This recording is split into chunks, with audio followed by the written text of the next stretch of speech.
There are few things in life as nostalgic for children of the 90s or 2000s as prime McDonald's. The Happy Meal, the cheap comfort food, and the vibes of the PlayPlace were unmatched by any other establishment at the time. PlayPlaces, to me in specific, were the embodiment of the McDonald's brand. Not just kid friendly, but a sort of utopia designed specifically for children, where the experience transcended just food. However, in recent years, it's been sad to see the massive decline in PlayPlaces nationwide. While it seems there are more McDonald's than ever today, it seems as if the PlayPlace has slowly been going extinct. But why?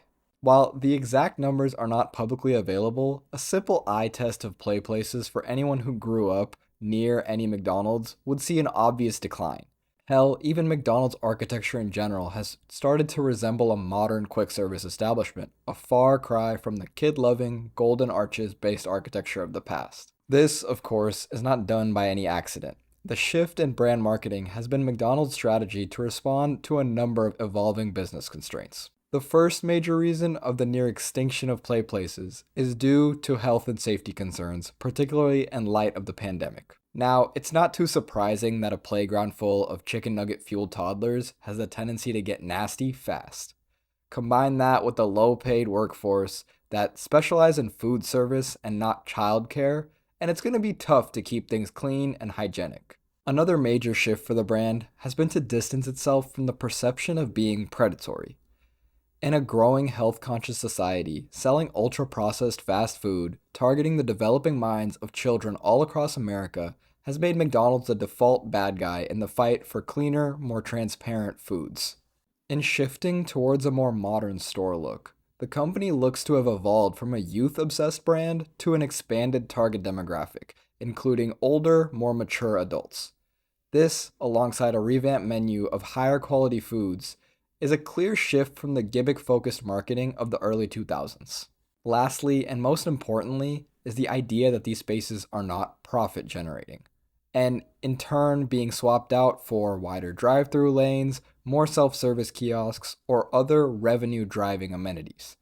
The company itself might cite this reason combined with the others for the death of the PlayPlace, which makes sense. At the end of the day, McDonald's is a for-profit corporation. All of its actions as a business are done with one goal in mind: maximize shareholder value. But for me, the death of the PlayPlace signifies an alarming trend of the decline of third places in America. A third place is a term coined by Ray Oldenburg, an American sociologist, in his 1989 book, The Great Good Place. A third place serves as a hub for community and social interaction outside of the first two places in your life.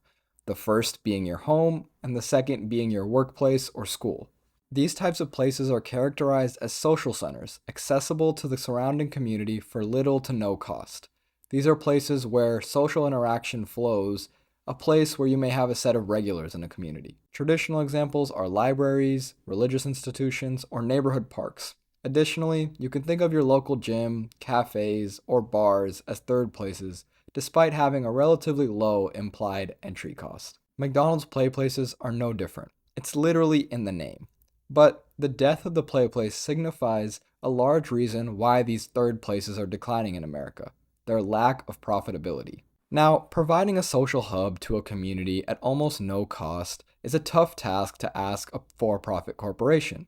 But it feels a bit sad to see the decline of libraries or neighborhood parks in America due to their lack of direct value add. The logic typically follows that of McDonald's, to use these potential spaces for more revenue generating developments. What it reveals ultimately is America's emphasis on individualism and profit at all costs. This lack of a third place causes us to retreat to our first two places, either being more dependent on work for our fulfillment or to reclude deeper into our homes. What this is doing, I feel, is making us as a society lonelier. It's no secret that mental health issues are skyrocketing in America, and I think a large part of that can be attributed to this loss of a third place. The joy you get from being a regular somewhere gives you a special sense of belonging, which is proven to enhance mood and make us as humans just feel more energetic about our lives and the community we belong to. Without the physical spaces to relax, we are moving to find our third places digitally. Now, this can be helpful in some ways, but I'd argue it's still extremely harmful, especially for younger children. To hear about my gripes with social media and its potential detriments for children especially, I can link to a previous video here. But essentially, digitizing third places, especially for younger people, silos our relationships through middlemen who clearly don't have moderation or our best interests in mind. In the end, while the extinction of the McDonald's PlayPlace is rational in the eyes of public health or basic business playbooks, it is also yet another quite concerning example of our society putting profits before communities. The value of a community or social relationships and the spaces they inhabit is something we should not have to put a price tag on. Third places are invaluable spaces where people of all ages are able to put their guard down and find their own unique sense of belonging. Without these spaces, we carry a hole in the crucial fabric of our society. The next time you go to a local library, neighborhood cafe, or McDonald's PlayPlace, just take a moment to appreciate the vital role these spaces play in nurturing our sense of community and belonging. Thank you. Thanks so much for watching. If you're new here, click on Homer's beautiful face to subscribe. I make new videos every Friday. Click on the last video if you missed it, and I hope you have a beautiful day.